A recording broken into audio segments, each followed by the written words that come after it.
quiero que nadie se ofenda, pero hasta que no estás aquí dentro no sabes la grandeza de este equipo. Aparece na esquerda, vai romper a área, lá está ele. Dário Núñez para cá, para lá, passou, tirou.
Só nós sentimos assim.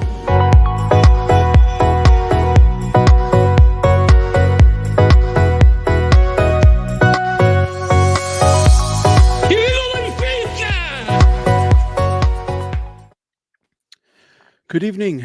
Welcome to episode 79. 2 draws are better than 1. Champions League fun this weekend. 1's not enough. We needed 2. Today we have Bill, we have Jason. Boys, how are we? What's going on? Hey boys, how you doing?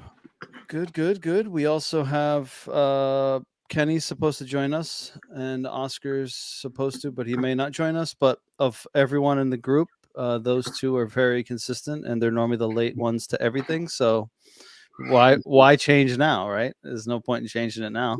Yeah. Consistency, bro. Exactly. It's key. Even at an older age.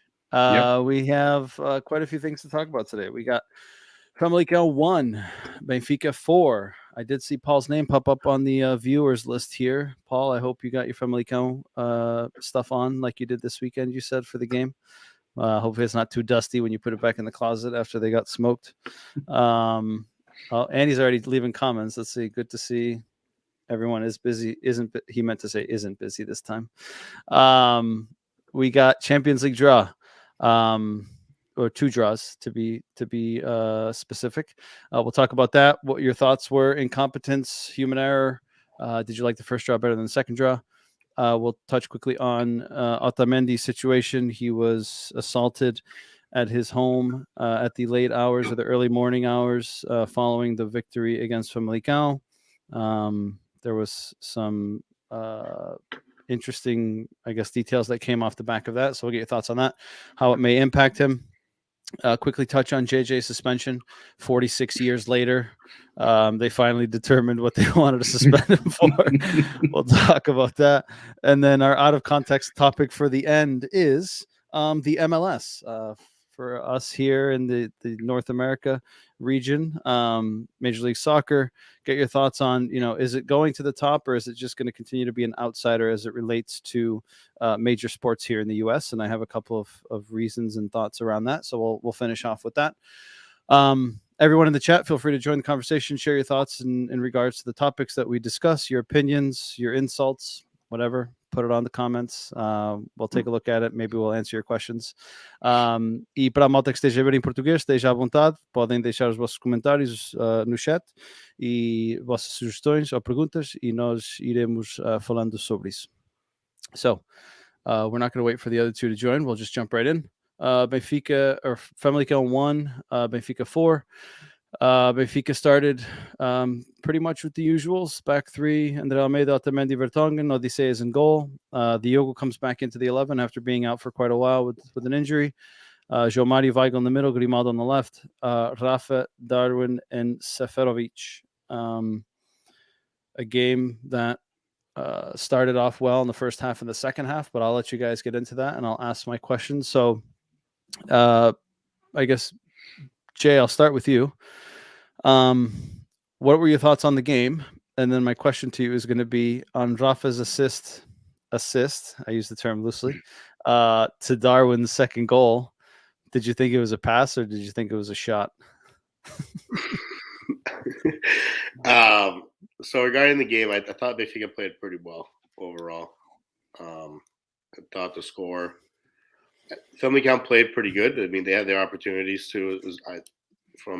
I was rewatching the highlights. I was like, I totally forgot a few plays that they had in the first half. But I thought overall we played pretty well, and it was a well-deserved W for us. Regarding that Rafa play, at first I thought it was a pass, but then, like you said, you kept looking at it. But I think he meant it for a pass. I'm gonna give it to him. I'm gonna give him the benefit of the doubt. You're gonna give him that benefit of the doubt, huh? Well, with the season that he's having, I'm gonna give it to him. I'm convinced he mishit it and it was going wide, and Darwin just happened to pay attention and followed the play in, and he ended up tapping it in. I'm hoping that was a pass because that was a shot. That was horrendous. Yeah, which is what Rafa does sometimes. It's like True, very true. When he's in front of the net, but like, we'll just pass it. Like, did he get an assist for it? Of course. Oh, yeah. they have to give. Yeah, they have to give course. him the assist. Yeah. Right. That's not going to count it as that. Bill, did you think it was a pass? I did. You thought it was a pass? Yeah. Damn, you guys are really giving him the benefit of the doubt. I just can't see someone at that level mishitting the ball that badly. Do you remember Seth? I mean, What the hell? I can't believe someone would do that. Are you kidding me? Did you see Bernardo Silva's miss today? No, I didn't. Oh, okay. Well, I'm going to pull that up for you guys, and I'll pull it on the screen God. in a little bit because it is amazing. But yeah, I mean, at first, what, that bad? I saw that they won 7-0. Bad is an understatement. Damn. Bill, what were your? Well, I guess Jay, I'm going to go back to you. On their goal, right? It starts from a throw-in, which no one pressures the ball, and then they play the ball in. And it beats the entire back line, and we're up 2-0 at that time. And it's, again, it almost feels like the team goes into this sense of safety net, right? When we take the lead and we just take the foot off the gas, and we kind of just retreat and we sit back and we try to control the game. But we're not really a great team at trying to control the game without going forward, like a lot of teams are, right? Sporting's a team that did that very well last year, and they still do it this year, where they can be up a goal and they can possess the ball well, and draw the team out and then go forward. Where Benfica, it seems like if they're not going forward, they have no fucking idea what to do with the ball. And I guess the goal ended up being finalized on André Almeida's side. Of the last 4 goals that Benfica's conceded in the league, all 4 were finalized on André Almeida's side. Curiosity, coincidence? I'm not sure. Do you think it is? No, because like we all said it. Like we think. I mean, I respect what André Almeida has done, but he doesn't have the legs anymore. I just don't feel like even playing back there in the back 3. I just feel like he doesn't have it anymore in him. He's not a player for Benfica. He shouldn't be a starter, I should say. We have Morato there, and I don't understand why we're not using him. He's clear and day better than André Almeida, and I feel like the opponents are going on that side for a reason. That's our weak spot. It's a valid point. Bill, what did you think of the game, and do you think that it's just a mere coincidence that all 4 goals ended up being finalized? They didn't start on his side, but they were finalized on his side. The 3 against Sporting and against Famalicão. Yeah, I mean, for this game, I mean, the result, it's a good result, but it doesn't tell the story of the game because I don't think Benfica played that well. I think when we had to, we played well. And in those first 20 minutes of the first half, and then same in the second half where we got our goals, I think that when we had to play well, we did. But then, like you mentioned, we have the habit of getting an early lead and kind of just sitting back. And I fucking hate it because we can't control the game. We haven't shown that we can control the game that way. Right. Every time we do that, we always end up conceding and causing problems for ourselves. And in that after those first 20 minutes in the first half, Famalicão controlled the game, had more opportunities, and was able to pull one back. And I think, to me, it looked like our midfield was tired. It didn't have the legs. Like João Mario and Weigl looked lost at times. João Mario looks exhausted to me. Like there were parts in that game where he didn't look like he had the legs to track back and keep up with some of these players. And it's concerning at this point because we're not even at Christmas yet, and he's looking gassed already. And there's still a hell of a lot more games coming, especially with Champions League now. He got 13 minutes off. He came off in the 73rd minute. I think he should have come off earlier. We went up 4-1 in the 55th. Yep. I would have taken him off right after that. Let him get more rest. But I think when those changes he made at half, I think bringing in the extra midfielder definitely helped. Right, you put another body in there, it helps you control the game a little bit. It concerns me when we get these early leads that we just sit back, and it happens no matter who we're playing. We always do it, and it concerns me because we haven't shown that we can kill off a game or control a game if we score early. And that was going to be one of my questions to you guys is Tarap came in the second half. He came in 46th minute 46th minute for Saf. Yeah, for Saf. And Gilberto came in for Diogo. He played in a midfield 3, which we haven't seen Benfica do often as of late. But I think we've all said that if Tarat's going to play, he can't play in that box-to-box midfielder role by himself with just Weigl or one other guy there, because you can't depend on him to get back and go forward to get and have to do defensive responsibilities. Having seen how he came into the game on the weekend, do you think that if we're going to use him, it should be used in that 3-man midfield, or do you think that he's still not capable of giving us what we need on this team? And, maybe January is a time to see him off. And if we can get any money that we can for him, Jay.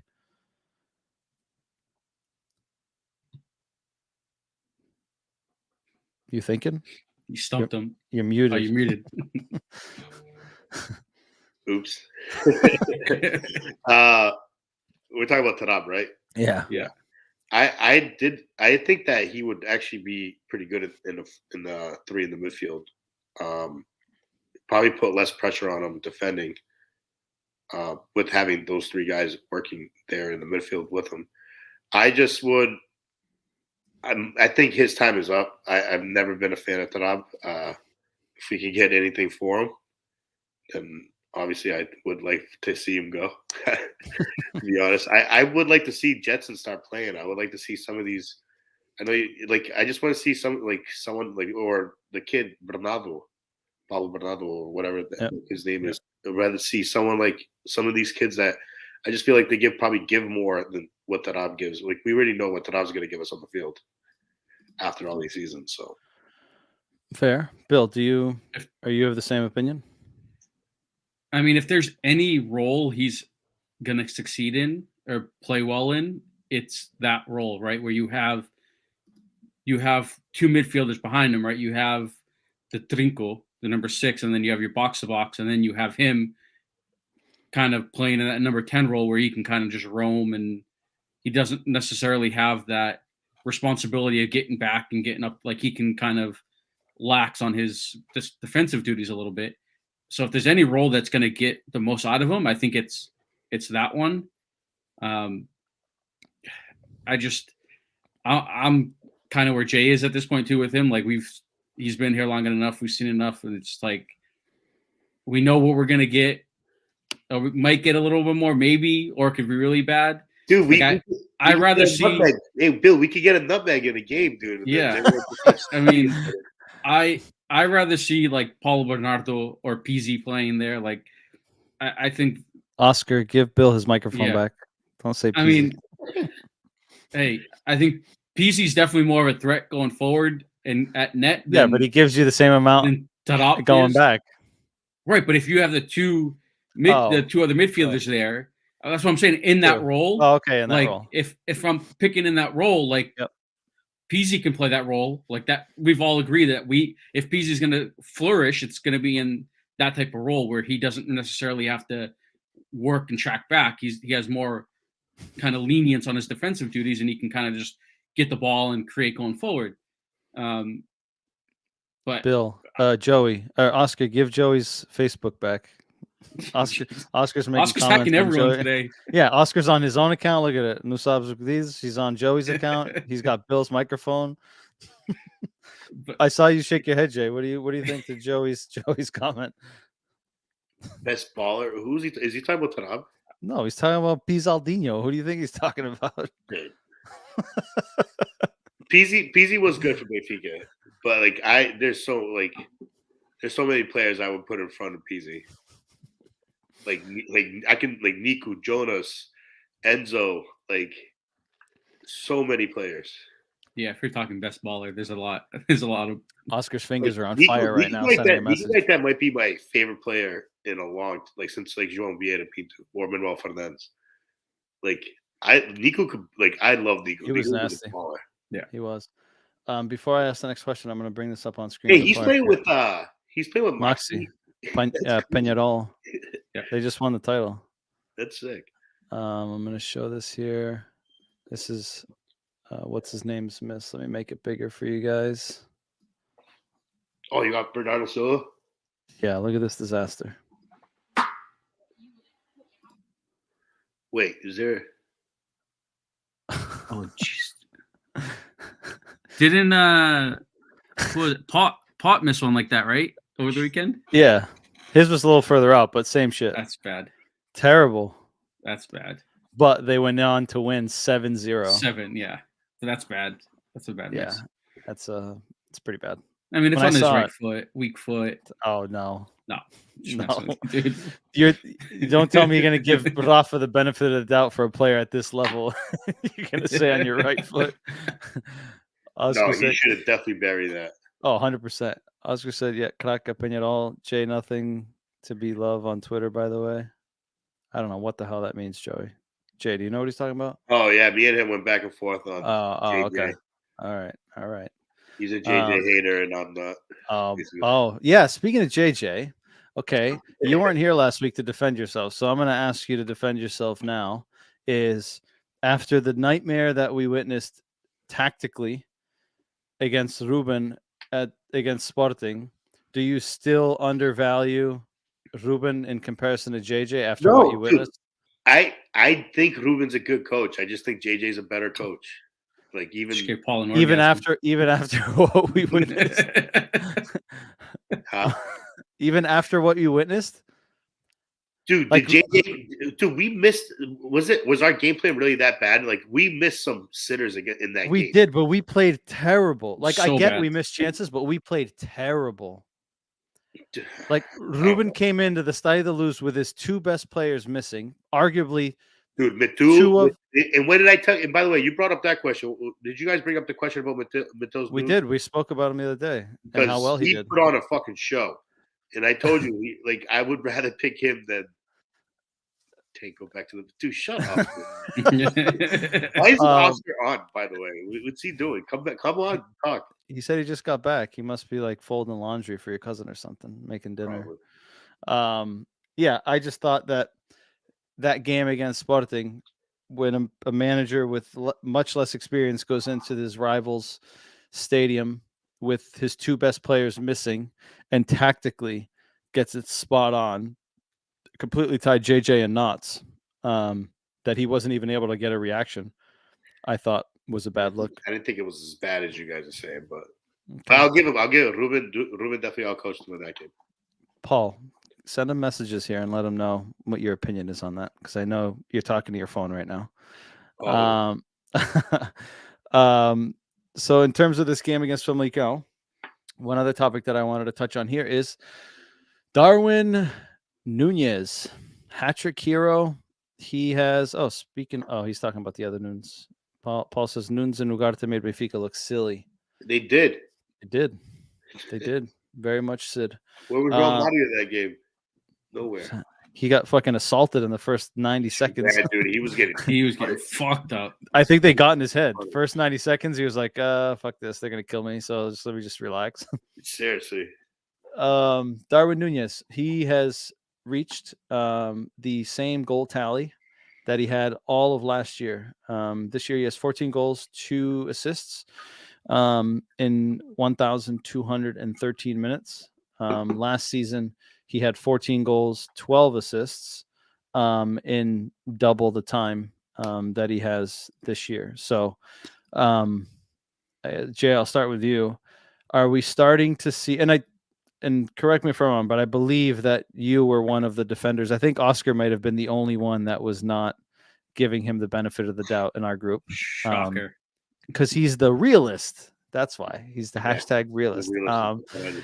So do you think that we're starting to see a little bit more of the development and the Darwin Nunez that hopefully our scouts and whoever the hell else signed off on this deal was seeing as well? Or do you think it's just a phase? Because again, he's not getting as many assists, and they made the comment on the Portuguese podcast this afternoon, which was last year, a lot of the complaints that he got was he always tried to make that extra pass, right? Whether it was lack of experience, lack of confidence, whatever. He had 12 assists. This year, he's got the same amount of goals. Last year, he had 2,700 minutes. This year, he's got 1,700 minutes, right? So significantly less time. Obviously, counting the hat trick that he got against Bissad. Okay, I get it, right? But regardless, goals. Exactly. He has to play the games that are put in front of him. Do you think we're starting to see a little bit more of the Darwin Nunez that we expected given his price tag and maybe the scouts have seen? Or do you think it's just he's still way off, as maybe Oscar would say? And I know he gave him props in our group chat this weekend, so I must say that Oscar did say he was impressed with him, but wanted to get your thoughts, Jay. No, I mean, dude, I think he's finally coming along with the team. He pretty much probably understands exactly what JJ wants him to do, and he's starting to do it. He's starting to shoot more. I just feel like if he keeps going, the price tag keeps going up, and he might get sold at the end of the summer. And then people will stop talking about his price tag because he's going to make us a lot of money if it ends up happening that way. But I just feel like for us, it's good because having him in form is always going to be a plus for us because he can play on the side and he can play as a number 9. Yadamchuk scoring. It would have been nice to see Seth scored if he could score, but he'll probably get one in the next one. Tomorrow's a good chance for him. You think he'll play tomorrow? Probably. Definitely should. Is this like a must win that they have to win by like 2, like a certain amount of We goals? have to win by 3. We have to score 3 goals at least. Score 3 goals and win by 2. Oh shit. Yeah. So the Taça Liga, and just quickly, is we have to beat Covilhã by 3, or we have to win. We have to score 3 goals at least to be able to tie the goal difference, and we can only lose by. We have to win by 2, so we can win 3-0, 3-1, 4-2, 5-3, because the tiebreakers in the Taça Liga are head-to-head, which we tied with Guimarães, so that's a wash.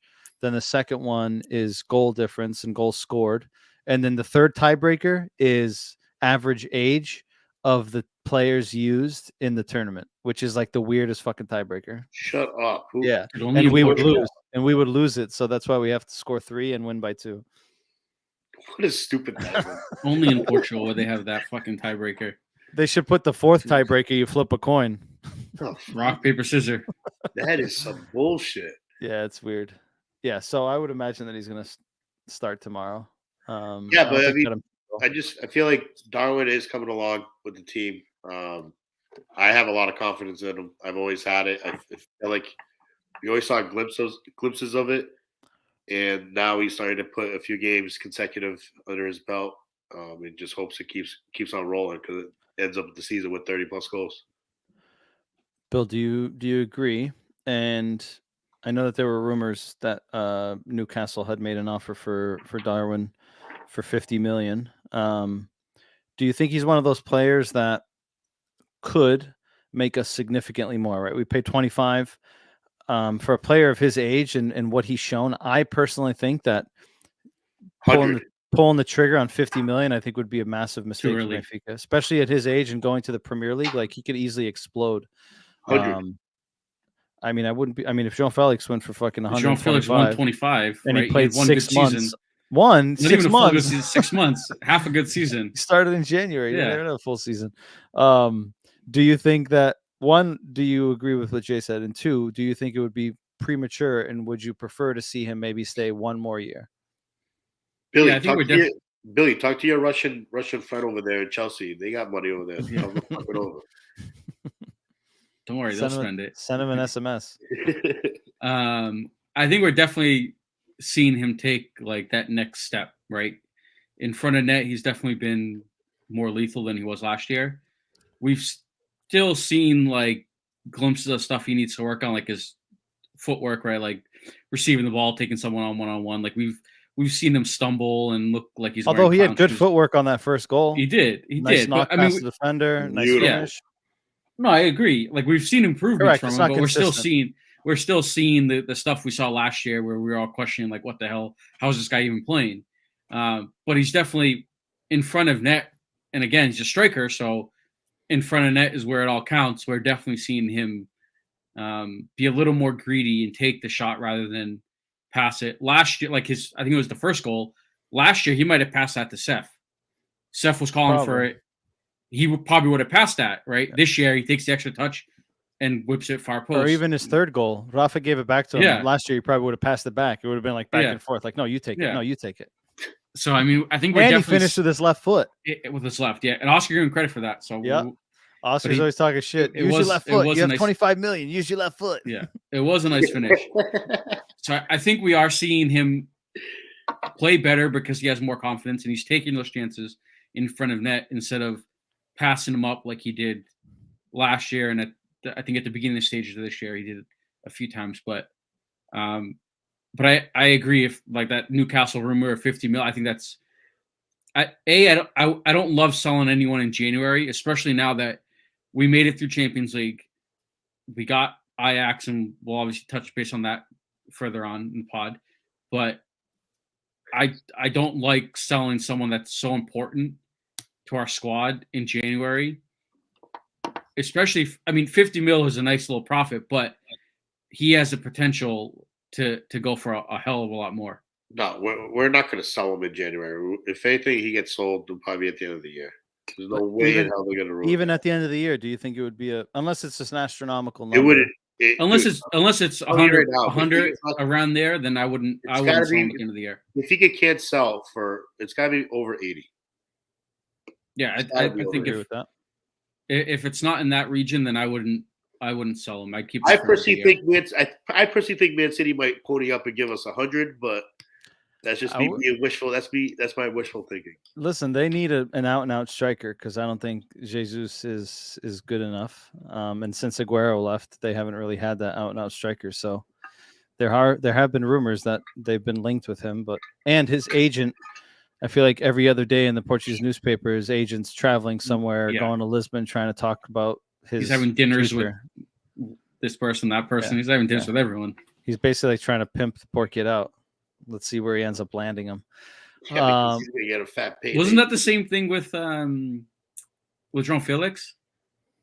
That was what people were saying. They kept getting the rumors that Luis Vieira was traveling to Italy and knocking on people's doors. Yeah. Here's actually, Paul, I got a question for you. They like little forwards. Going to get pot. We'll he might be too small. Paul, I got a question for you. You can leave the answer in the comments. Would you prefer Darwin or Paulinho? Let's see what he thinks. Two different types of strikers. He doesn't like Paulinho. He doesn't, but he did have some kind words for him last week, but he was emotionally on a high. So that could have been it too. Paul was emotionally on a high. So we'll see what he comes back with. Finalizing on this game. I think obviously the unanimous decision here for an MVP goes to Nunes, as the guys in our group chat would call him. Oh, it's Paul calling. Paul says for Sporting right now, Paulinho. Okay, fair enough. He wants to keep his own. I get it. Anyone else think anyone other than Darwin should have gotten that MVP? Although I didn't even realize that Rafa got a hat trick of assists. I didn't realize that. So we got 2 hat tricks in this game, 1 of goals and 1 of assists. Not bad. So no, everyone's in agreement. Paul, hang up the phone, dude. Stop calling Jay's house. Bill, you agree? I mean, guy gets a hat trick. You can't really argue. I mean, man of the match. We've had games where Seth was scoring goals and we didn't give him the man of the match. So, yeah, I mean, I think this is one of those games where, like, outside of Darwin getting the hat trick, like, no one else kind of stood out, really. Like, I think there's been games where, like, Otamendi in the back, like, dominated. But, like, in this game, I didn't think anyone really stood out enough to take man of the match from someone that scored a hat trick. Okay. Jay, anything else you would change? Or is Paul still chit-chatting? No. I sorry about that. But it's Darwin. It's clean cut. All right. Fair enough. On Monday, we had a once in a lifetime that I can recall situation. Champions League draw. They, those hot and cold balls, sometimes they get a little bit tricky. Maybe one of them was like lukewarm and they didn't know which one to grab. Manchester United ends up in the wrong pot and then ends up not being in a pot that they should have been. So we had 2 draws. We had Benfica Real Madrid to start, and then we had Benfica Ajax, and we end up with Ajax. I guess first off, in terms of the whole process, Bill, I'll start with you this time. UEFA came out and blamed the computer system or the software, whatever the hell they want to call it. I'm not convinced that it was the software. I mean, there's still some manual intervention that they have to go and pick the balls and put them in the. I mean, it's not rocket science here, guys. Like, I feel like they overcomplicate what should technically be a pretty straightforward process. Dude, we figured out the draw in our group chat. Like, who can play who? Like, how hard is this for UEFA to figure out live, like which teams can get which teams can't get which teams? Like, it's easy to realize Man U had Villarreal in their group, so obviously they can't be like paired with Villarreal, but yet they were in the pot. I don't know. I don't buy the whole software, whatever excuse they gave. I think there's always been these rumors of, like you said, the hot and cold balls. I think they just got caught this year. Like, how many years has this happened and no one's ever picked up on the wrong balls going into the pot? Like, how many times has this probably happened and no one's noticed? Exactly. And it just happened that this year it was so visible that it was like, all right, like, yeah, you can't just ignore it. You have to go back and redo this. But I mean, it was for UEFA, it's a fucking joke. Like, the governing body can't figure out how to draw teams for the next round of Champions League. Jay, what were your thoughts? Because I'm pretty sure you texted me and you were like, "Wait, who the hell did we end up getting?" Yeah, so I had no idea what the hell was going on, and then I go on Twitter, and it said, I was looking back at my notifications, and I was like, "Wait, we got Real Madrid." And then later on, I was like looking at the most recent tweet, and it said Ajax. I'm like, that's when I texted you. I was like, dude, what the fuck's going on here? So there must be some pissed off teams out there, huh? 100%. Real's bullshit right now. What did Real get now? PSG. So I'll show you man, they must be really pissed. I'll show you the draw, or the 2 draws here, and I guess we can have a little discussion here on who we think got screwed the most. Oh, who did Sparta get the first time? Sporting got Juventus. Who do they get now? City. No, they got City. Oh man. So here's the original draw on the bottom, which was voided, right? So we had, hold on, let me take this banner off here. Oh, no. So we had Benfica Real, Villarreal, Manchester City, Atletico Bayern, Salzburg, Liverpool, Inter Milan, Ajax, Sporting Juve, Chelsea, Lille, and a Messi Ronaldo meeting with PSG and Manchester United. And the problem occurred after the Benfica Real Madrid pick, because in the Villarreal. So they picked the second place team first. And when Villarreal came out, they put Manchester United in that bucket. So they picked Manchester United and realized, hold on, they can't get Manchester United because they played in the group stage together. So they discarded it and picked another one. Right. So right there off the bat, you're raising red flags. Like, hold on a second. Like, there's an extra ball in there, right? Which technically impacts the probability of you getting a specific opponent. But then in the next one, in the Atleti bucket, they forgot to put Manchester United in that bucket. So again, Paul said I think they put Liverpool in that bucket too. Or they may have put Liverpool in that bucket as well. Yeah, put against Atletico, which they couldn't go against each other either, right? So again, it impacts the probability, and Atletico is the one that basically made the fuss about it because, I mean, they got Bayern Munich. They're like, oh yeah, it was a big fuss too last year. I know yeah. that, so oh god, that was loud. Video. I was trying to figure out where the audio was coming from. So now they redraw. And kudos to them because they were able to make a decision pretty fast. Right. They decided, hey, we're going to null and void it. And then the second draw ends up coming out. Salzburg, Bayern Munich, they got screwed, right? They went from playing Liverpool and they just, call it what you want, even or got worse. They end up having to play Bayern Munich. Sporting got screwed. They had to play Juve, which I think they would have been able to compete with. And now they get Manchester City. I mean, on paper, no Portuguese team should be able to compete with Manchester City. After seeing what they did to Leeds today, probably even less, but we'll see. I mean, it's 2 games. Benfica, I think, made out, but I'll get you guys' opinion. Chelsea got the same exact team. What are the odds? Atleti gets Manchester United, Villarreal, Juventus, Inter Milan, Liverpool, and PSG gets Real Madrid. And Florentino Perez was communicating with UEFA saying they didn't want to redraw because the issue only happened after the Benfica Real Madrid pick. Or he was asking for a redraw from that point on. Yeah. So he wanted to keep his matchup and they can pick the rest of the teams after that because it only happened after that. So he was adamant, like, we got Benfica, we got a good draw, let's keep it. And it's almost like karma bit him in the ass, and now he's got UEFA was like, yeah, Super League, fuck you, Super League, yeah, toma. So now he's got PSG. Karma sucks, dude. That sucks for them. So, Jay, I'll start with you.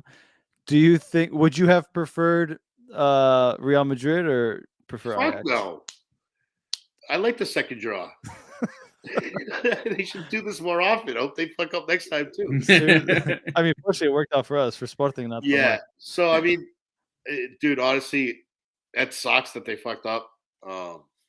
It helped us. I'll take it, obviously, but I could definitely see why some teams are pissed off. Like if you're Salzburg, you would have been fucked anyways. You play Bayern, but Sporting. There was some good. I mean, not gonna lie, there was some good matchups down there. Yeah. Yeah. Obviously, like no matter who you're playing now, it's going to be tough. Correct. These teams are all good at somehow, and they all pass for a reason. So, like Paul said, we can't sleep on Ajax. No, I agree. We want to, but like obviously you're going to compare Ajax to Real Madrid. Correct. I'm gonna be a lot happier with the Ajax draw, to be honest. Correct. And and again, we have to remember that these games don't occur till February and March. So I just can't believe they fucked up. That's embarrassing. That's really bad. It is. And Paul's saying Sporting's arguably the best defense in Portugal. They scored 9 on us. They did, but the first game we didn't have Coates, and the second game was a bunch of young kids. So that 9 is a bit skewed. So again, every game's different. A group stage match is a different approach, in my opinion, than an elimination. Right? Group stage, Sporting played Ajax the first game and the last game. Right? Promotion wasn't going to be determined in the first game, and the last game it was already determined, so there wasn't really as much of an impact there, opposed to if Ajax was Sporting's third and fourth game, right? That draw, that kind of overlap game, right? Would the results have been different? Could Sporting have played a little bit more conservative? Probably, right? It could have been extremely different, but Ajax is second in Netherlands, but behind guess who? I know behind guess who? They're behind PSV by 1 point. And what's interesting in this Dutch league is And Oscar's saying this because Benfica eliminated PSV from Champions League, and they actually just got knocked out of Europa League last week as well. Is Ajax is second place in Netherlands. They have a plus 45 goal difference. Wow. And PSV is in first place with a plus 17 goal difference. Wow. An astonishing difference, goal difference wise, and they're in second place. Again, it's only Are they 1 both point. like winning, and then PSV won the head-to-head or something? Like, No. So Ajax PSV has said it. Ajax beat PSV 5-0. no. That But was Ajax, that was in the. He's talking about the Super Cup before the season started. Ajax has 2 more draws. I looked at it this morning. Ajax has 2 more draws than PSV beat them 4-0 this Ajax year. likes to score. Ajax likes to score goals. Oh, they score hell of a goals. They And definitely are. I'm guessing they're just like, we got fast All out attack. Oh yeah, they're susceptible on defense, but they can, like, when they get forward, they're like a Bayern. Like when they attack with fucking like numbers. Like everyone goes, and then they suffocate you if you try to come out. You just got to break those first lines of defense and pressure to try to do something with it. But good thing we got the best coach in Portugal, baby.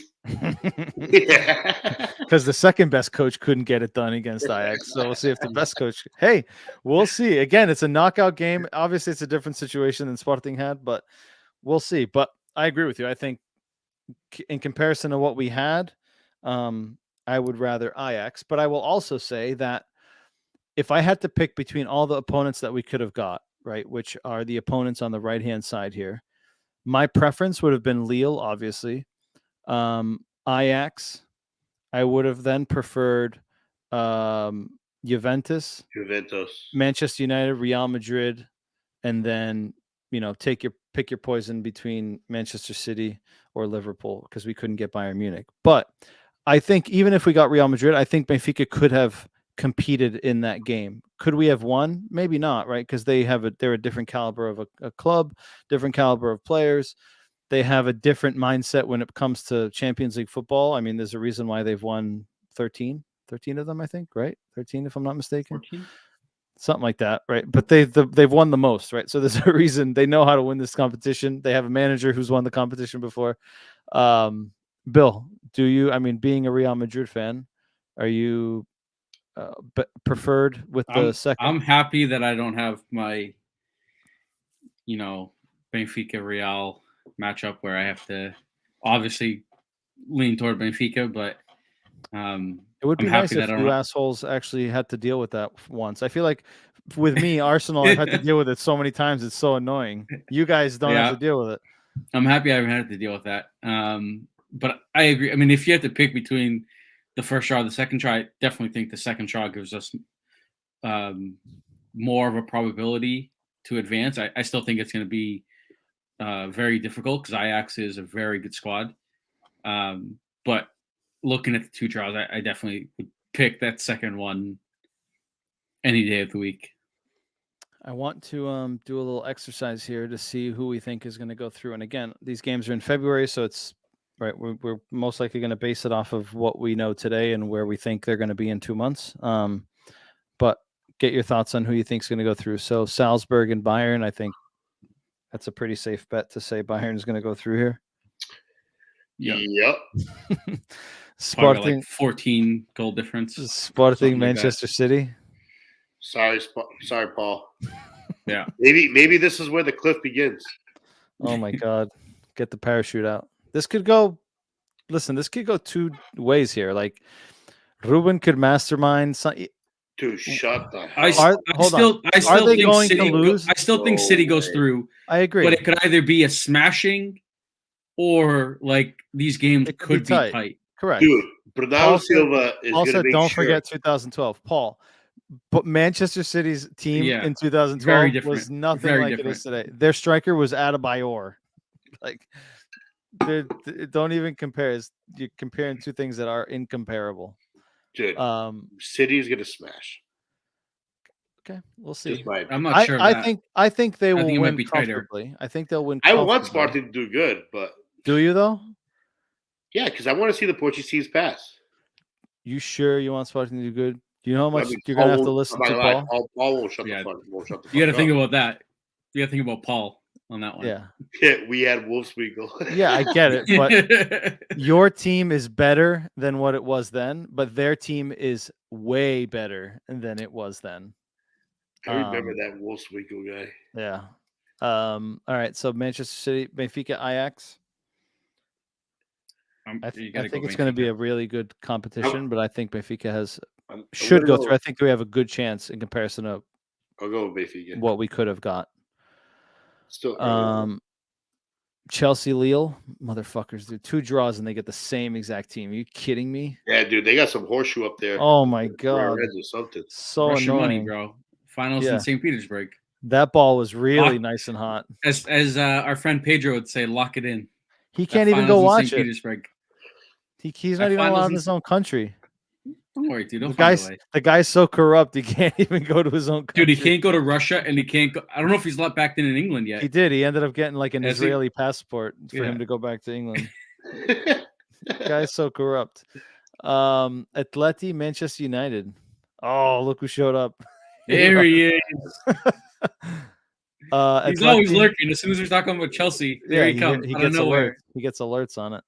Atleti, Manchester United. Who do you think's going through? I'm gonna go first. I'm gonna go United. Yeah, I mean, as much I would love to see United bow out. I mean, it's Ronaldo. Freaking Ronaldo against Atletico Madrid it's like written in the stars. It happens every time he finds a way. Yep. It is what it is. Dude, he just has a thing against Atletico. He owns them. I'm gonna say Atletico goes through here. Wow. I don't know. I feel like they're more organized. They don't. They've always been more. I mean, they've always been an organized squad. My page could change in February because this is like correct. Things could change. Yeah. Correct. And United can make some transfers in January. Atleti could do the same thing. There's rumors that Jean Felix is going to go somewhere. So again, a lot can change, but I'm going to go with Atleti here. But as time gets closer, we can reevaluate our answers and see what we think. Villarreal, Juventus. Villarreal. Juve. All right. So me and Bill said Villarreal. Jay says Juve. Juve looks like they're in some deep shit in Italy, and I'm not confident in that Juve pick, but I'm going to go with Juve. Juve might be going back to Serie B real quick. Yeah, won't be their first time. Shady. Inter Milan, Liverpool. Liverpool. Yeah, I agree. Who's their manager now at Inter Milan? Is it Inzaghi? Inzaghi. Simone Inzaghi, right? From Lazio? Yeah, I think so. PSG, Real Madrid. Mbappe audition for the Merengues. Who do you think is going to win this one? Make sure we mark this 48 minutes. A-Rod says if Sporting beats City, he'll move to Alaska. Dude. Did you tell the missus? I don't know if she's approving this one. We kind of need to see this to happen. We need this to happen. Oh, man. He can't wear Havaianas in Alaska, that's for sure. No chance.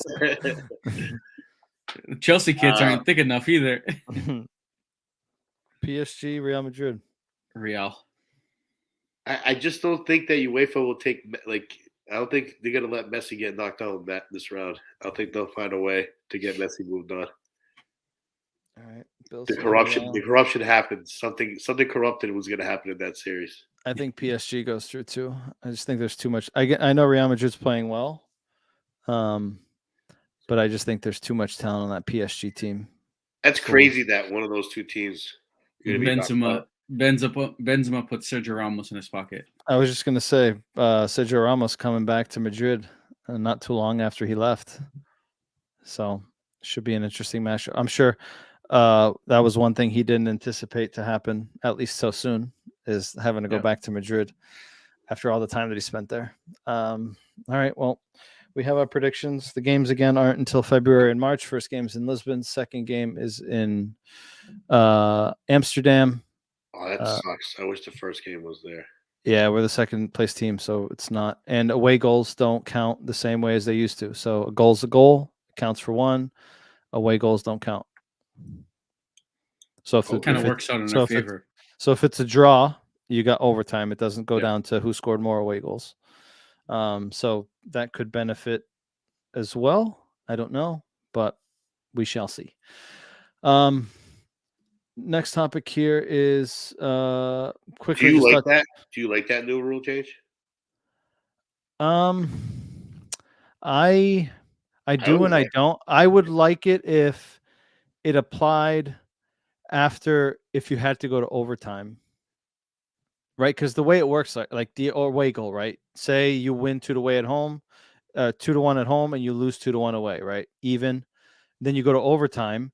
The team that plays home in that second leg gets an advantage because, or the team that plays away gets an advantage because if they score 1 goal, the home team has to score 2 goals because now they just scored an extra, right? So you get fucked. Oh, I see what you're saying. Right? So I think it would made more sense to not do it the entire thing, but I also get because it basically forces teams to not try to shut up shop away to try to nick a goal and then sit back, right? It forces them to actually have to play a little bit more because a goal is a goal, right? Regardless of where the hell you score it. So I love the away goal rule. The drama with your away goal rule is fucking unbelievable. But it just sucks in some cases. It's great if you're on the positive side, and it sucks if you're on the other side. But same thing for anything else, right? VAR, same shit, right? When it's 1 centimeter offside, right? You're like, motherfucker, dude, it's 1 centimeter, right? But then if it decides a game and you get 3 points, you're like, hey, 1 centimeter is 1 centimeter, right? Every centimeter counts, right? Exactly. So, I mean, there's pros and cons to it, but I guess it'll be interesting to see how it plays out or if it has much of an impact in this first knockout stage, which would be interesting to see. Paul says, no, away goal rule is dumb. Fair. A lot of people have that same opinion. And again, I'm not upset at the fact that it's gone. I think it had its pros and cons, but I actually like it, but like I would agree where I would change it for the overtime where it's like a clean slate. That overtime, if you're the they do that in I think if you're the away team. I think it's the Carling Cup or the FA Cup in England where when you go into overtime, the away goal doesn't count anymore. So it's basically a clean slate, which I like that because you don't get fucked if you're the home team. Yo, Paul is really upset. I don't know why. I think he liked the away goal rule. Paul, that's how they beat City last time. Yeah. Paul, do you need a hug? He was on a high last week. He sounds a little bit upset. I know. This UEFA, really, dude. UEFA messed them all up. Pissed them off, dude. Yeah, UEFA's messing them all up. It's not very nice of them. I mean, dude, he would have got knocked out either way. Juventus would have knocked out. Oh, God. He wants a hug. He wants a hug. I'll give you a hug, Paulie.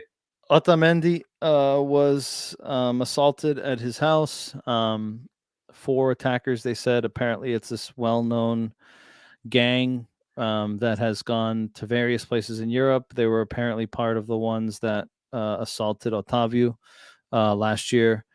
There's a few others that they're saying they may have been associated to. They stole between money and watches. They say about 300,000 euros worth. So they walked away with a lot of stuff. Rumors that they put a belt around his neck and like were strangling him and like forced him to open the door to his house where his 2 kids and his wife were. Again, it was late or very early morning, like 1, 2, 3 in the morning, because by the time they got back from Famalicão, was late. The game was at 1. So 6 o'clock there. By the time it ended 8, by the time they got back down, probably like 10 or 11. So it was fairly late. So you think that this right in a month that is extremely critical for Benfica, right? We already got past one phase, which is the Champions League. Thank God. We got the game tomorrow against Covilhã, which is essentially a final. And then we have 2 big games against Porto for the Taça de Portugal and for the league. But we also have league games in between then, which we can't drop points because we're 4 points back, right? So it's important, I think, to finish the year no more than 4 points behind, right? I think if we go into the next year with at least the 4 point gap, I think we're in a decent place again because there's still half the season to play. if we go into the new year with more than a 4-point gap, I think we're in trouble as it relates to the league. But do you guys think a situation like this could potentially impact his state of mind? And I know JJ said today in the press conference that he was a little bit rattled, that he's not going to call him up for the game tomorrow. But do you think something like this could potentially impact him? And there was also news that he hired private security and they're also moving to a new house. Right. So clearly it's going to impact him. It's going to impact his family, right? Like when he's at a game and his family's at home, right? Like, is that going to be on his mind? A player of his experience, right? Does that help? But do you guys think that this could potentially impact the player, like mentally, psychologically, to the point where it could potentially impact his performances? I feel bad for anyone that like trash talks this guy because he's gonna fucking yo, dude. No, I mean, it's hard to tell, dude. Like, I can't imagine like what goes through your head in the situation. Like, it's fucked up, and then like after the fact, like yeah, they got away with $300K. Like for him, for that's anyone, like worried, right? The money, right? Like exactly, like for anyone, like the money isn't the big thing. Yeah. It's the safety of his family. I mean, it's gonna.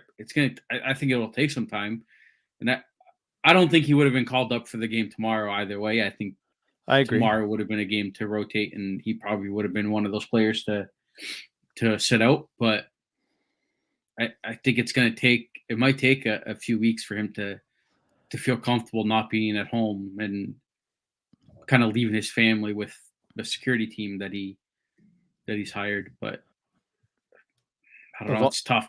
A player like him, he might take that and like it like motivate him even more to just like he might take out like his anger and his aggression, like just take it out on the field and like it could. But he's a pretty. Like, that's the thing. It could either make him play really well or like he's already an aggressive player, so I don't know if we need him to be more aggressive. A red card in 90 seconds into the game type of thing. But then again, like in Jay, I'll pass the ball to you. But then again, of all the players in that back line or even in the team in general that we can't afford to be in a different mental state, I think is him, just because he brings so much to the table.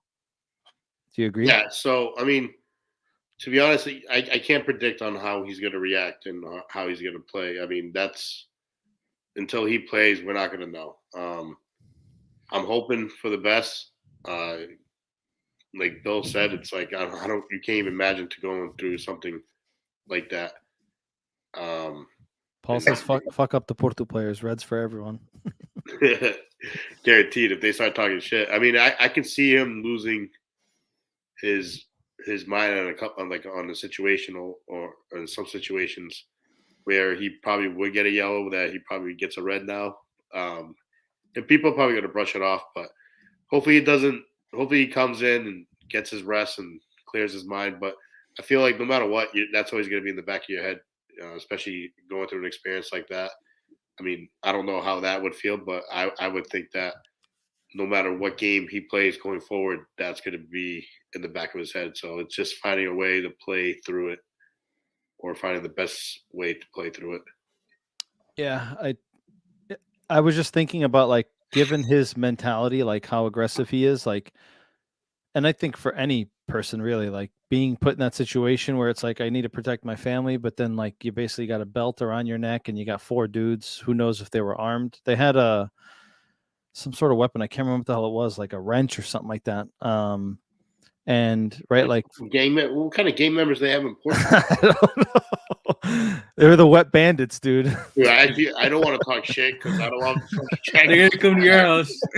So, it was Marv. You know what it reminded me of when I saw it? I live in Uxbridge.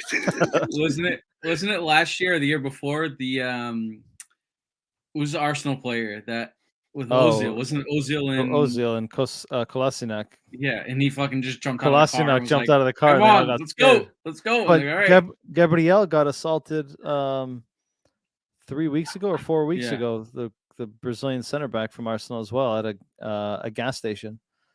They're trying to like assault. Was it? No, it was at his house. It was in the garage. A-Rod said, See A-Rod. I work construction. I don't even have a wrench. The No, union has yeah, given the me a wrench, union. bro.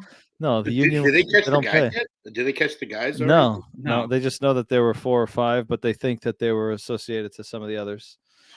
So tough. So those guys are going to be scot-free. Oh yeah, of course. I mean, Especially they took. in Europe. I mean, that what's reported, like they took stuff that. and they is say they're not easily- from Portugal. Is easily to sell. They said that they were communicating in a different language, right? So the likelihood of them catching them is very unlikely. But I mean, they just made off with a massive payday, right? $300K. So I'm sure they'll just go piss someone else off in some other country. Last topic that I wanted to touch on here is our out of context MLS. So this past weekend we had the MLS Cup final. Portland lost at home against NYCFC. NYCFC wins their first MLS Cup. A franchise that I think is 7 years old, maybe less. 7, I think, is just about right. Wins their first MLS Cup. They don't even have their own stadium. They play at the Bronx at the Yankee Stadium. They play in a baseball stadium. But what I think caught my attention the most is an MLS Cup final, a sport here in the United States, and there wasn't one TV or U.S. company, TV broadcasting company, that picked up any pregame talk about this match, right? Analysis on the teams, how they got there, the matchup. It was basically like kickoff is at 3:30. I think they started the broadcast at like 3:15 on ABC, right? And let's just carry on and let's go on with it. But kind of wanted to get your thoughts on, like, do you guys think that, as much as people talk about it, and I get that soccer here in the U.S. has grown significantly in comparison to what it was when we were kids, but do you think it ever realistically stands a chance against the likes of a football, a hockey, even a baseball, a basketball? Like, I would probably say those 4 are way ahead of soccer, and probably will be for a long time, just for the point that there's no real interest from American broadcasting companies to have enough production around an event like this. Like, it's the major tournament, it's the major leagues final, right? Like, you think about baseball, you think about basketball, you think about the Super Bowl, you think about hockey, right? Like, all those 3 of those sports have a final that's a best of 7. And every one of those games has a pre-match, right? A long pre-match. What happened last game? What's going to happen this game? And this one-off game had nothing. Do you think that it has the potential to go somewhere, or do you think it's always going to be an outsider here in the U.S.? Jay, I'll start with you. So A-Rod says college football is bigger than the MLS. Like, dude, college football is bigger than probably. sports. I was just going to say that. Fact. Like, it's probably bigger than hockey and basketball. Probably. College football is ridiculous. So I didn't even know the MLS finals was this weekend. There you go. I know that once the Revs got knocked out, I stopped paying attention to But it. that's the thing, right? Even if you don't have a team, Who owns even the rights? Who owned the rights to ESPN, ABC, So I blame- ESPN so I owned blame- the game. I blame Disney and I blame ESPN for not promoting it. I would But say. that's what I'm 'Cause, saying. The biggest sporting network in this country, What didn't day even was have- it on? it was on Sunday, Yeah. Saturday. No, Saturday. Saturday. It was It Saturday. was a Saturday. Yeah. So it's not during a football day. I mean, college No. football. College football. So they probably made more money. Yeah, because they have ABC games on Saturday. So yeah, they probably made some money. So it all depends. Like it also comes to when the season ends over here and compared to how it ends everywhere else. Like, do most sports end like does soccer end right now in the middle of during this season? It usually ends around May. At least Yeah, everywhere else because of the weather. but like I feel like I don't know, I don't know. But like regarding MLS being they need to promote it better. They need to market it better. It's gone up a lot since when we were kids, like you mentioned. I think that it has potential to pass hockey and basketball one day. Really? I don't think I could see hockey. I think it may. I think I saw something. I think in the next 15 to 20 years, I think it can make that jump. I had seen something that said it has. You have to understand. Hockey. You have to understand how old is the NHL? How old is the NFL? How old is all these other sports? And soccer, MLS started in what, 96? 93, I think. Oh, it was after the World Cup, I believe. Was it after or right before the World Cup? It might have been before the World Cup, actually. Yeah. So within time, I feel like once these teams start to make more money, like 93. I feel like first season was 94. Understand how much money they can gain by, like, soccer makes a lot of money. Like, we've seen it everywhere else, and like now there's like a bidding war on these channels or these networks trying to bid for EPL, and I'm still kind of wondering who's going to win that bid. They won it. NBC won it. They won it again. Paid, and it's going to be on their. It's going to be on like their other networks, like USA. Damn, I thought they need and I actually like how NBC does it too. I like their commentators, and I like how they like the pregame show and all that. I think they do it the right way, but like it all depends on the network that is covering it. Like ESPN probably leans more towards college football than leaning towards the MLS because they're going to get more viewers. They need a network that's going to be devoted to them and promote the hell out of them. Because like having a pregame show for 15 minutes is like pointless for a final. Well, how do you promote a sport when right, like it's not commonly on TV, right? Apart from like your local game, and then there's periodically maybe every other week like one game on national TV. The other thing that drives me nuts is they interview the coach during the game, like they give him a headset and they're asking him questions while they get like that fucking drives. Like, can you picture that happening in the Portuguese league or in the like? Let them coach. Imagine asking JJ, hey, like you're asking them questions like, "How's it going, coach? Where do you think you can be better?" Like during the game, like I don't get it. JJ should be mic'd up. Like, I would love to fucking hear what that guy says. You wouldn't be able. No, they wouldn't be able to hear it. No, but I don't care. I would want to hear it. Put it on YouTube or something. It's just I don't know. Well, there's a lot. Like it's that type of stupid shit that kind of probably draws people away. Like, why the hell is there playoffs? Like, I don't like. Yeah. That's another thing. Yep. Like, it makes no sense to me. Soccer's never had playoffs unless you're doing like a tournament. Like, then I can understand but you're going head to head. But like playoff system thing, and like it doesn't work in soccer. You play for the whole season, and you come first. Well, you come first. Like, especially the way they do their playoffs, right? Like every other league gets like a best of 5 or 7. Yeah. And odds are the better team in a best of 5 or 7 will prevail, right? Yep. But in the MLS, you do a playoff system where it's a one-off game. And that's like how it should be. A one-off game, right? Anything can fucking happen. Correct. So like the team that goes all season, like the Revs. Yeah, but the Revs also I don't watch the MLS. The only Revs game I ever watched this year was that playoff game against New York. I tuned in just to watch it. They went up, they were the best team all season, and they looked like shit against New York.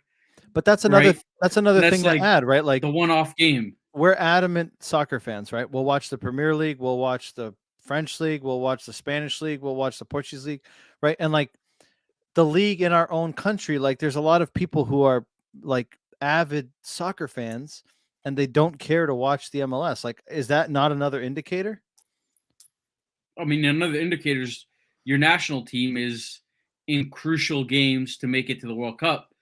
And the only TV channel that's showing it are Spanish channels. Like, correct. Even game like US versus Canada, you can only watch it on a Spanish channel. Like, it makes no fucking sense. Like, and it wasn't prime time either. Like, it was later. It's a crucial game in the middle of the week, a crucial game for the US, and the only channel that has it is a Mexican channel. Like, so it blows that's my mind. where I'm saying, like, we need a network to be devoted and to promote it and to market it fully. Like if there's a USA game, they're going to be all over it. They're going to have a pregame show. They're going to show it on commercials. They're going to do all that.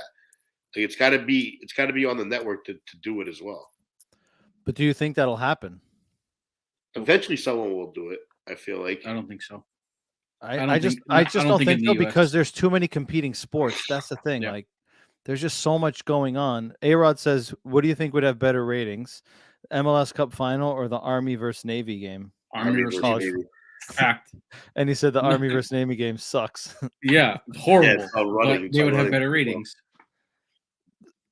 I mean, the college football is a bad comparison to compare with soccer, but again, I just think that I'm of the opinion that it has grown since we've grown up. So what you think it's plateaued? I think it's plateaued. It may get a little bit more attention, right? Like the other thing, right? Diluting it. The expansion teams, like every fucking year, there's an expansion team, right? There's like how many teams are there now? Like 40 teams. That's right. That's what they need to make divisions. Correct. They need relegation. To make a second division. Relegation. Correct. Like I feel like there's so many other things that they need to do to get in place to build that structure and that foundation for it to then finally be able to grow and gain some competitiveness and gain some attention. But like I feel like they're just so focused on I want more teams, right? More teams equals more money, right? More revenue, right? So you just keep pumping money in, we get more designated players, right? So I feel like their attention is in the wrong areas and not as much in how the hell do we make the people in this country, at least to start, who like the sport, really buy into it. Well, I don't think they want. I don't think they look at the playoffs would be good. That's the American sport way, though. What American sport doesn't have playoffs? You look around the whole world. I get that, but it's the U.S. The U.S. has playoffs. Anything. Even in Mexico, even if I don't know if Canada has a league or not, but like they do. Every single league, it's first division, second division. Europe, yeah. No fucking playoffs. Like that's so stupid. You can be the best team. Again, you don't have to be the better team all year. You just have to be good enough to get into the big dance. And then to start off, I feel like this is why we think of it as a joke too. When they first started off, they had that freaking shootout where they would dribble the ball. That was exciting. That was fun, dude. I like that. Was so. I love that. Dude. That was so. I was hoping for a tie every single game. We used so to be see that. You used to be there with us at the Portuguese club in the net outside in the field. Yeah, we were Joe Max Moore trying to score goals from midfield. The problem with the league is I don't think they look at how they can grow the league. I think they look at revenue. I think that's all they care about is money. Where can we make them more money? Like you said, more teams equals more money. That's not necessarily growing the league and making the league better. It's just how are we going to make a more profit? And they just look at these cities that have the what's the NESL or whatever it is now. I don't know what. There's a bunch of them. The USL. There's the NESL. Yeah, I think they just look at all these cities that have good teams in those leagues and just say, hey, do you want to be an MLS team? And that's another profit margin there. Why not? So, but like Bill, why not create divisions? Start off exactly. I agree. The problem is like in every league, right? The second division isn't making you as much money as the first division. Correct. Especially here in the US, right? If in the US, the second division, yeah, like they're not going to make anything. So like Correct. for the MLS, yeah, it's not profitable to have a second division. Yeah, and it's just are those easier players for them going to be professional? If you buy teams from if you buy like Portland's got a great fan base. Like they Seattle, they got a great fan. Toronto, like if they keep finding places like that where it can like the fan base is there, they're gonna make money regardless. Even if they're in the one right now had an expansion draft, North Carolina or South Carolina or some shit. I think it's North Carolina. I could be wrong. Like it's one of the Carolinas. Right. Like it's easier for them to say, hey, you're an MLS team. You'll make more money off of them if they're an MLS team than say, well, you're part of the second division of MLS. How many teams? But the MLS can structure the pay that the second division doesn't get as fucked. Like they could with the money. How many teams are in the NFL? And again, promote the second division too. Like doesn't the championship do good in England? I was just going to say that. So the championship, which people say in England is, or even in the world, is probably the most difficult league to win. Why? One, because it's competitive, but two, there's a lot of games. Like there's 24 teams in the championship, right? So you got 24 teams, top two get promoted automatically, and then you have the playoff, which ends up being they say is the most profitable soccer game in the world if you get promoted. So there's 24 teams in that. In the MLS, there's 27 teams, right? And just to compare, right? Baseball has 30 teams. The NBA has 30 teams. NFL's got what, 32, 34? 32. Yeah. So like we have 27 teams in the top tier or only tier of professional soccer in this country, right? And it's not even like you can do home and away against each of them because that's not how they do it. Like in the MLS, you play the same team. Some teams you play them more than twice, right? And some you maybe only play once. Like That's stupid. it's just, but again, you can't play home and away against 27 teams. Like that's a ridiculous amount of games. 54 games. That's a lot. I don't know how many games they play in this plus season. playoffs. They can't find another like 8 teams, and like I said, make 2 divisions. I mean, they play 23 game season. 23 game season. Hold on, that can't be right. All right, they play 34 games, right? And you have 27 teams, right? So there's some teams that you didn't even play twice. So they must play the West Coast teams once. Probably. And then they play the East Coast because they're in their division, right? But then you have like an East Coast East Conference, West Conference. Like it's just, again, it's the American way. Basketball has it. Baseball has different divisions. They have the but like in other sports it makes sense, but like to me in soccer it makes no sense. Like it's like I don't know. Maybe it's because I was brought up following the Portuguese league, and that was pretty much the only league I knew until the Costa got sold, and then they fucking started watching a little fucking Italian. It was a TV Rai or whatever it was. Yep. Fucking watching that game just to see Rui Costa and Batistuta. Didn't understand any of the words, but you knew what was going on. I just see Rui Costa running with the field with his long hair. I was like, I know that guy. Oh man. So to end it here, Jay, you are a believer that you think it could. I guess I'll position the question here. We have football, which I think we can all agree is the number one major sports in this country. Yeah. Okay, so NFL number one, college football second, or do you think college football is first? No, I think it might be second. I mean, college football down south in those southern states is like it's like a religion. Yeah, it's crazy. I honestly don't know which sport is bigger. College. All right, so we'll say football in general first. But football is no matter what. Is number one. Second, what would you say second major sport in this country is? See, this is where it's like a dilemma because I would say basketball, but baseball has such a historic following. But I'll tell you this: there's not a lot of young kids watching baseball nowadays. I would say basketball is probably second. I would go basketball, but it's tough to take out baseball. Yeah, then baseball third. So basketball, baseball, and you think hockey's fourth? Yeah. Like I'll even tell you, like around here in Boston, like hockey's probably Bruins beat out the Celtics. Yeah, there yeah, and I think the Red Sox still beat out everyone except for the Patriots. But you think in a good year for all of them, all title chasers, do you think that? What do you think the order would be? Hockey, Celtics, and I would still go. I'd probably go Patriots, Red Sox, Bruins, Celtics. Yeah, I'd probably. If the Bruins are on, dude, like we've seen it. Like, yeah. I mean, I think here Bruins, like in Boston, Bruins fans are like. I mean, it's not to say like, there's not a lot of Celtics fans, but like, I think it's there's different. There's something about the Bruins. Something about the Bruins. Yeah, around here. I agree. I don't know what it is. I think it's also because of it's more action. There's physicality. There's fighting. Yeah. And like, right? and to be honest, I even put the Red Sox. They like. No one cares about baseball around here. At least I feel like no one cares a shit. But like then they enter the playoffs and then everyone's a Red Sox fan. Everyone's a fucking glued to the TV. It's amazing, dude. That's baseball right now because like we can't get like. But it's also true because like you're a big baseball guy. Like, dude, games are like 4.5 hours long. It's crazy. Yeah, I probably watch 90% of the Angels games this season, but I'm fortunate enough because a lot of them are late at 10 p.m. Right, so like. It's not in the middle. But then again, I think a lot of people don't watch baseball because it's slower paced. And there's a lot of games, right? Like you're playing 182. Yeah.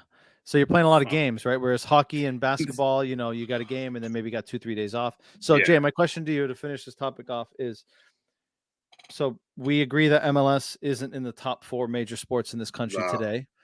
Do you think that in the next 5 to 10 years it could get its way into the top 3, or do you think it'll plateau at the most at top 4? I think it gets to top 3 in 15 to 20. Really? If you give me 15 to 20 years, I think it can get there. So who do you think it passes? Who do you think it leaves behind? Baseball. And? Oh, because it's so it's 5th. It's got to leave one more. I think basketball is more famous. I was talking about here, but like if we're going the United States as a country, I think basketball is more famous than NHL, in my opinion. I think basketball it's 2 and 3 between basketball and baseball, but I think in 15 years, I think basketball will be at number 2, and then I think the MLS, and then probably NHL, and then I think baseball's gonna end up dying out, dude. If they don't change something about like that game, it's just gonna die out. Okay. Bill, do you think it'll be able to creep into the top 3 major sports in this country? I mean, I could see it kind of getting by the NHL. I love hockey, but I could see it surpassing hockey. I can't see it surpassing baseball. I would actually like to see the numbers for NHL and MLS. I remember seeing something recently, and I can go back and look at it. We can talk about it in the next pod, but I remember seeing something recently that said that the MLS had surpassed hockey already as the number 4 sport. But it's got to be close. I mean, it's just so MLS averaged 285,000 viewers per game across various networks, which marked a 3% increase compared to the season before. Let me see if I can get the NHL. You said 285? Yeah. NHL averaged 884,000. Oh, that's a big difference. Yeah. So let's see. Baseball TV ratings. Oh, 6.5 million. The only one I could see honestly, potentially. Those numbers are scared because like most of those are like 60-year-olds that are sitting on the couch sleeping, snoozing, and they start snoozing by like the 4th inning on a commercial while they're switching pictures or something. Guaranteed. I'm sorry. That was my Felger. That was my Felger. Yeah. But it has dropped a lot. 2003 baseball was 12.8 regularly. Dude, what was the numbers when Manny and Ortiz were fucking playing? Like those. That was at 12.8. That's when baseball was fucking huge. 12.8 million around that time, early 2000s. Yeah, mid 2000s. Like I said, I think the only one they might be able to catch, and it'll be hard. I think it's the NHL, but I mean, if you're telling me which one I prefer to watch, NHL or MLS, I'm watching the NHL, and I love soccer, but I don't tune into the MLS. Who's playing, dude? Maybe the one. No, dude. Guy, you didn't even know the final was this weekend. Dude, I tuned into the Revs game, best team in the MLS against New York FC, and that fucking game sucked. Yeah, so bad, dude. I'd rather watch the worst teams in the NHL than that fucking game. That game was so bad. I was watching that game, and then I just started going on Instagram and flipping through videos halfway through. So bad. Yeah, dude. I agree with Paul. Like I hate baseball. I enjoy going to the game, but I can't sit down like Mike does and watch a 4-hour game on TV. It's like whiskey, right? You drink whiskey on the rocks. It's an acquired taste. I can't do whiskey on the rocks. Baseball's an acquired taste as well. You gotta appreciate it. It's one of those sports you gotta appreciate. I can't. Wow, whiskey on the rocks. Paul says no. A-Rod says no. It's actually bourbon tonight. Paul says, I hate baseball, but love playoff baseball. I love soccer and only watch the Revs sometimes in the final. So I still think there's a lot of work that needs to be done in this country if we want to make soccer what it's going to happen, Mike. It's going to happen. Listen, it has the potential. There's a lot of youth here. There's a lot of money in youth soccer, right? So if there's a place say this, each team needs to have like the Revs need to figure this shit out. They need to have They need to have their own fucking stadium. Like, dude, what's Aaron talking about? The fort, dude. Craft, like build something that has like 35,000 seats, so it gets like when it's packed, it's fully loaded. They need to figure that out. A-Rod said he went to the Revs game and people around him had no idea about soccer. Coach says the MLS should be called A-Rod's fantasy team. They both suck. Wow. I heard. Like that whole stadium was clueless. Bunch of Pedros out there. Oh boy. Oh shit. Oh shit. We gotta take a screenshot of this one. Send it to Pedro. I thought that was Pedro. So you fit right in, Paul says. Yeah. All right. Well, that tops us off here in terms of our topics. Tomorrow we have Benfica Sporting Covilhã. Quickly, your predictions. Again, we have to score 3 and win by 2. I will add up the predictions tomorrow before the game kicks off. But Jay was one of like only 2 that got the score correct against Dinamo. So he did make up some traction. So Bill, what's your prediction for tomorrow? I'm gonna go 4-0. I think we rest some players in the back, and I think up top I'm just going to give you some probably start context. with Covilhã 16th out of 18th in the league. They've scored 9 goals in 14 games. They have the 3rd worst defense in the league, and they have 2 wins from 14. Are we home? Yes. Yeah. I think defensively we might rest some players, and then up top I think Yaremchuk and actually knowing JJ, he might go Seth and Gonzalo Ramos, but I do think up top we attacking wise we bring out some firepower. All right. Billy says 4-0. Jay, what are you saying? I got 5 on it. 5-0. That's my prediction as well. I'm going 5-0. I think these guys seem to be completely shot. They have no chance in this competition. They got nothing to play for. But I do want to see the lineup because you can change your opinion tomorrow. To me, 5-0 would be with our pretty much our I think force. I think the forwards need to be like Seth and Gonzalez or Seth and Yaremchuk. I think Seth plays no matter what. I don't see him. Needs to see some minutes. I don't think he starts Darwin. I think he rests Darwin. I think Rafa gets some rest. Jean Mario might get some rest. Like I think this is a game to take. Paulo Bernardo starts tomorrow. Yeah, I think you rest some players here and give some other people some too? chances. No. Nobody likes Jetson, dude. Jesus Christ. Jetson's going to so Turkey. bad. He's going to Turkey in January. So bad last game. What right, was gentlemen. the last game he played? I can't even remember. I can't even remember, to be honest, either. He looked like shit. I remember because we were talking about it. I remember the game. I don't remember who He was looked so By bad. the way, some of our low players are doing really good so far this season. They are, but again, it's a different animal when you come back and put that red jersey on. All right, so good conversation. Kenny ended up not joining us. I don't know. Hopefully he's all right. He didn't respond back to our text. He might be hanging out with Paul and A-Rod. Who knows? Don't forget to check us out on Facebook, Twitter, Instagram, and YouTube. Subscribe, follow, share. Tell your friends, tell your family. We will be back again next week. We will recap tomorrow's game against Sporting Covilhã, hopefully into the next round of another competition. And we will talk about Benfica Marítimo at the weekend on Sunday or Saturday at 12 o'clock noon. A-Rod says Kenny's not with him. All right, we might have to put an Amber Alert out for Kenny. Figure out where he is. He's fine. I talked to him earlier. Oh, okay. We got tabs on him. All right, he's good. Gentlemen, thank you for joining. Good conversation as always. And Viva Benfica. Hopefully we get a win tomorrow, and we will chat next week. Viva. Later, guys.